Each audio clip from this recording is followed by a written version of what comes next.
Hi Year 1, hope you had a lovely half term. I'm back this week and I'm going to read a story to you called How to Hide a Lion from Grandma, and then we're going to do some phonics afterwards.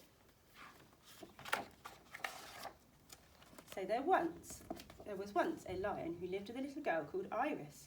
He was a brave, kind lion who'd saved the mayor's best candlesticks from some robbers. He was a town hero and Iris loved him. However, one weekend, Grandma was coming to stay while Iris's mum and dad went away. The lion would have to hide, as grandmas can get anxious if they find a lion in the house. But where could he go? Behind the curtains? Under Grandma's bed? It wasn't going to be easy. Iris loved her grandma. She always brought interesting things with her. This time, she brought an absolutely enormous box. "It's just a few hats and bits and bobs," said Grandma. "They're very heavy hats and bits and bobs," grumbled Mum and Dad as they heaved the box upstairs to Grandma's bedroom. But Iris was excited. "Can we play dressing up?" she said. "We'll see," said Grandma. She never even spotted the lion. She just thought he was a coat stand. In fact, it turned out to be quite easy hiding the lion from Grandma because she was so short-sighted. First, she thought he was a lamp. Then she thought he was a towel. She even mistook him for a sofa. She never even noticed when the lion sneaked behind them all the way to the supermarket. "Ah, tuna," said Grandma, and she piled 22 tins into the trolley, plus 43 pints of milk, 2 dozen French sticks, 15 bunches of bananas, 57 jars of honey, and 40 pots of crunchy peanut butter. "What a lot of food," said Iris. Grandma explained that she often got peckish in the night. On the bus home, Iris asked if they could play with the great big dressing up box when they got back, but Grandma just said, "We'll see." And in the end, there wasn't time, as Grandma spent so long making mountains and mountains of sandwiches.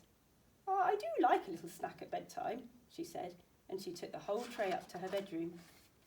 Later, when Iris should have been asleep, she heard some strange sounds coming from Grandma's bedroom. Slurp, gulp, slurp, chomp, gulp, gulp, chomp. The lion tried to pull her away. "It's only Grandma having a snack," said Iris. "But did Grandma normally make those noises?" Iris peered through the keyhole. What was Grandma doing? She wasn't eating the sandwiches at all. She was tipping them into the great big dressing up box. Iris and the lion didn't know what to make of it. There was definitely something funny about that box. Iris couldn't ask Grandma now because she was supposed to be fast asleep. "I'll ask her first thing in the morning," she said. Very early next morning, Iris woke Grandma up. "I have to see inside your dressing up box," she said. But Grandma said it was too early and she went back to sleep. Iris couldn't wait though. She tiptoed over and listened. She heard snuffling and snoring. Whatever was inside that box, it wasn't just hats and bits and bobs. Iris climbed up to take a look. The lion was worried. He gave a little whimper. "Shh," whispered Iris. "You'll wake Grandma." She heaved the huge lid open and peeped in. There was something furry in there, and it growled. The lion pounced to the box. Rah! It tipped right over and out tumbled a bear. All that noise woke Grandma up. "Good heavens," she said. "You found Bernard." "And gracious," said Grandma. "Is that a lion? Where on earth has he been hiding?" Bernard was a very friendly bear. He gave everyone bear hugs. "I thought you'd be frightened of him," said Grandma. "I thought you'd be frightened of my lion," said Iris. Then they all played dressing up with the hats and bits and bobs, which had tumbled out of the box as well. "Bernard loves dressing up," said Grandma. All of a sudden they heard a car pull up outside. "Quick," said Grandma. "Mum and Dad are back. Let's surprise them." So they all hid behind the sofa, and Iris went, "Shh." Then when Mum and Dad came through the door, they all went, "Boo!" And Mum and Dad were very surprised. I hope you enjoyed our story. I'm going to do a little bit of phonics now just to finish off, and today we're going to look at spotting split digraphs.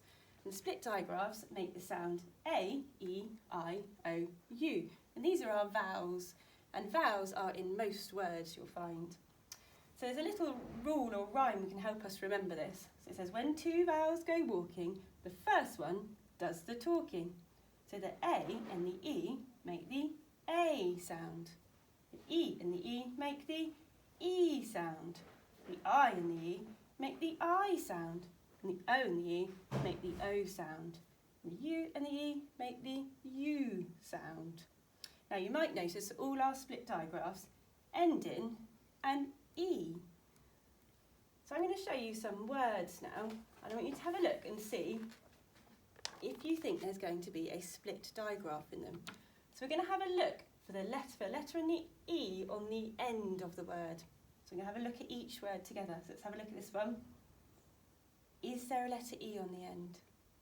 So there's no split digraph in this word. Let's see if we can sound it out. So I'm going to point to the letters. You have a go at sounding out at home. If you get the word right, give yourself a little tally on your sheet of paper. So I'm going to go through each sound now. Okay, now I'm going to sound it out with you. I'd, tried. If you got that one right, give yourself a tally at home. Let's have a look at this one. Let's see if we can spot, is there a letter E on the end? Ah, there is. So this one is going to have a split digraph in it. I'm going to let you have a go at sounding it out now. Okay, now I'm going to do it with you. Gave. Gave. If you got that one right, give yourself another mark. Let's try this one. Has it got an E on the end? Ah, it has. So again, it's probably going to have a split digraph in it. So let's have a look now. You have a go at sounding this out. And then I'm going to do it with you. Brave. Brave.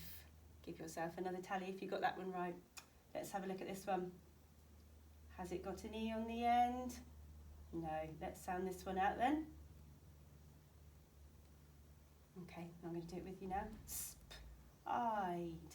Ah, so it has got an I and an E next to each other, so it still makes the sound of that first letter. I'd. Just like this one. I'd. Even though it's not a split digraph.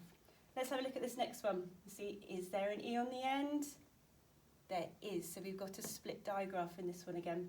You have a go at sounding it out. And I'm going to do it with you.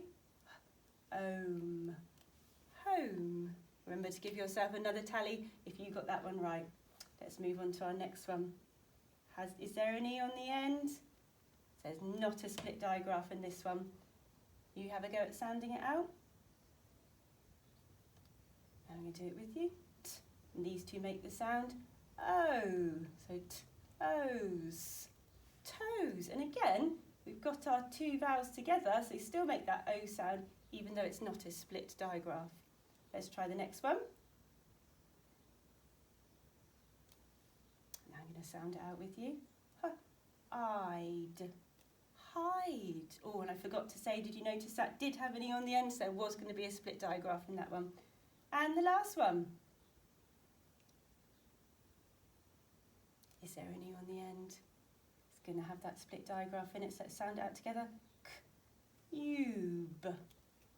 Cube. Now count up your tallies. Did you manage to get all 8 right? I hope you did. Good luck with that, and hopefully see you soon. Thank you. Bye.